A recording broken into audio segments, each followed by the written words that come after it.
Dude. Let's go. I'm just going to list off the three here, and then we'll get into it. Chandler Jones at 3. Khalil Mack at 2. And TJ Watt at 1. Dude, I think I was wrong whenever we first did our Defensive Player of the Year reactions. Mm-hmm. I think I was wrong. Okay. And I'm not saying I was completely wrong, but I think my sentiment about TJ Watt not being considered more highly for the Defensive Player of the Year, I remember both of us. Yeah. We were like, you know what? All 4 of these players are really good. Mm-hmm. Did Chandler Jones get the higher ranking or votes than TJ Watt? Because he finished 3rd. I don't remember which linebacker finished 2nd. I think it was Chandler Jones, though. And at that point, I was like, no, it's not that big of a deal. I see Chandler Jones with the 19 sacks. I think they're very comparable. I think, we might be a little bit biased with the Steeler thing, but I'm going to apologize to my fellow Steeler fans here because I think TJ Watt, whenever you consider, too, you know how we break down at this time and place, projection, where they're at in their career, all this type of stuff. So TJ Watt, incredible last season. Yes. Defensive Player of the Year, worthy. Check. Strong recent seasons even. His last 3 seasons. Rookie year up until now. Check. Room to improve. Hitting your prime. Check. So that's why I think right now, my preseason, before the season, the 2020 season, TJ Watt is my number 1 edge rusher. Okay. And we could go through, and you could do your list and we could go through why or why not, but at 2, TJ Watt, and at 1, Chandler Jones. Wow. Yeah, baby. So which one you want to talk about first, man? You let me know. Do you want to do the TJ thing? Might as well. So I guess, so you already talked about why you like TJ, and you said from a recency standpoint, you said from a ceiling standpoint, you said, what else? So I said he had an incredible last season, Defensive Player of the Year worthy, so that's a check. Strong recent seasons. It's not like it was just a one-off season. Right. So he's been in the league, and then he's still 3 years. 3 years, and he's still hitting his prime. So if you want to talk about potential and what he could be doing this year, I think that's all there too, where he could maybe even improve on last season. Great. So those were the 3 things. So for me, my counter to that is, from a recency standpoint, his last 3 seasons that TJ's been in, the last 3 years that Chandler has had, his numbers have been out of this world. 19 sacks last year, 13 the year before that, and then a league leading 17 sacks the year before that. Throughout his 8 years, he's only had 2 seasons where he's had single-digit sacks.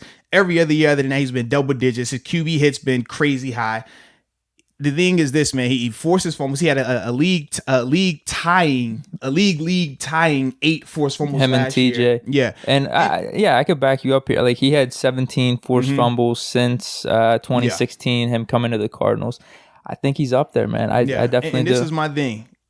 He literally just turned 30 this year, so he's still gonna have another 3 prime years easily for edge rushers. We talk about edge rushers. They can play for a while, man.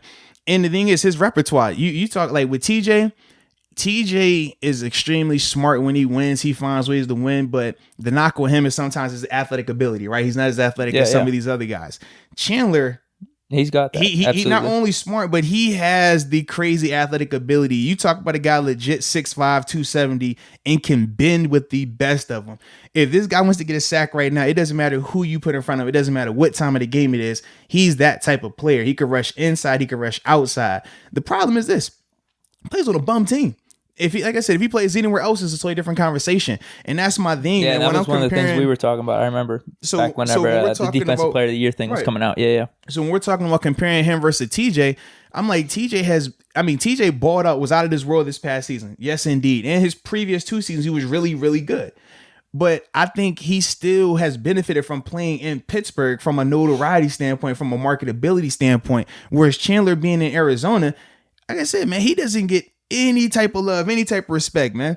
And the dude, like I said, when it comes to just flat out rushing, the flat out edge rusher, you're gonna be very hard pressed to find a guy who's done what he's done. Since he's been since 2015, he's led the league in sacks in terms of how many sacks he's had. He's already at 96 career sacks right now. He's gonna be over 100 in no time. Like, that's just his type of game, man. So that's why I got him at 1, man. I think, man, with TJ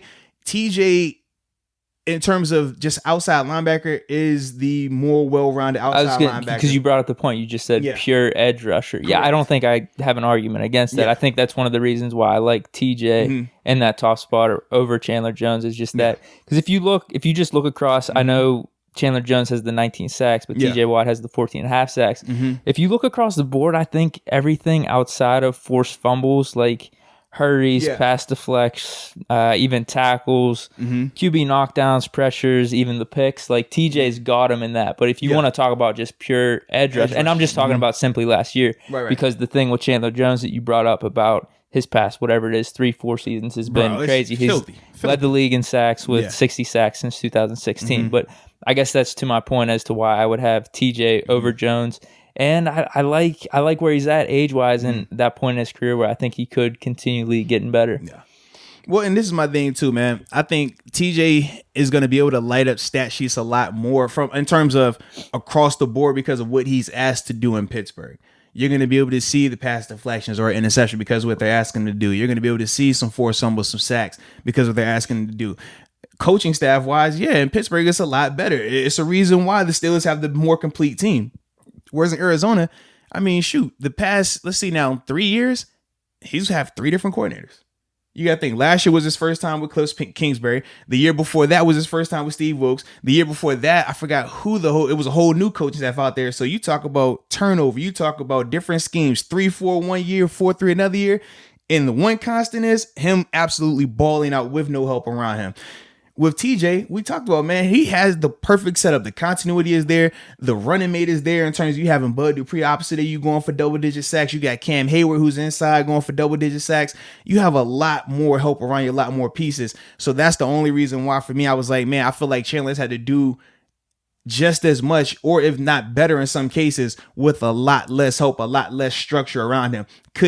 My question is this: if TJ's in a different situation, right, where he's dealing with multiple coaches, multiple schemes, does TJ have that same type of ability to go 4-3, 3-4 different coordinators, whether they're good or bad? Can he still have that type of impact? Hopefully we never have to see that because I don't anticipate, the Steelers coaching staff just falling off a cliff and we having to change it every 2 years. That's not the mark of a great franchise. And I guess the thing that benefits TJ is he's only 3 years in, because we could probably be saying the same thing about Jones and his first 3 years. It's like, all right, if he's not with the Patriots, what's he going to be doing? Right. I had a question for you though, because one of the things that I did, I guess, give the TJ over Chandler Jones, and this is with everything I was reading, is the hurries, the pressures, and like the quarterback knockdowns. Whereas with Jones, a lot of the things I was reading, I was even seeing him not be in people's top 10s in some articles. Some would have him like low in the top 10. Others would have him, in the top 3, kind of like what we do. But they were saying, his hurries, his pressures on the quarterback is lower than everyone else. Like he's really efficient in getting his sacks, but in terms of that type of stuff and causing chaos on a more consistent basis compared to other players. Yeah. That is kind of a knock on him. Do you see any of that? Like, where does that come from? Because I'm actually curious about that. So the knock is because of his teams usually being bad and trailing a lot, they're not throwing the ball nowhere near as much in terms of when he's on defense. When he's on defense, they playing the run because they're down a score, 2 scores predominantly the whole game. And now at the end of the game, they might try to make it closer, make it exciting. But a lot of Chandler's opportunities, put it like this: if you're playing the Steelers, you're not going to be able to just say we're going to run the ball the whole game because we're going to have a lead on them, right? The game is going to be competitive. Even when it was Mason and Duck at quarterback, it was still competitive.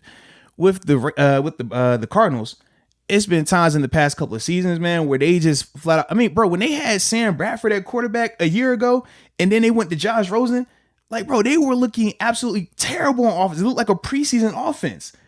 That was an issue. And he still found a way to get 13 sacks out of that. Teams weren't having to throw the ball. They were ahead and was just like, yo, we're just going to run the ball. You cannot stop us. That's the difference in it. So that's when you talk about how he has to be a lot more efficient versus other guys, like you said, with TJ, he's getting a lot more opportunities to rush the pass. Even though they say, well, he's a 3-4 outside lineman, he has to drop in coverage at times. I understand that he does. But teams throw the ball a lot more when they're playing the Steelers because you can't just sit back and say, hey, we got a comfortable lead, we're going to run this clock out. You don't have that same type of luxury. When you're playing the Cardinals, the majority of their games look like that. So that's the biggest reason with that. Understood, man. Yeah. Dude, like I said, I guess I look back and there's definitely an argument there for TJ over Jones in terms of defensive player of the year because like I said, all the stats, everything else outside of the sacks are kind of there in TJ's favor. But like you said, if there's certain factors you're weighing a little bit more, a little bit less. I actually had Jones at the 1 spot as soon as I did this list. I made my list. I had Jones 1, and then I did the research after that. I'm like, can I put TJ 1? Can I do it? And then I'm breaking. You want to do it? Come on, man! Don't say can you do it?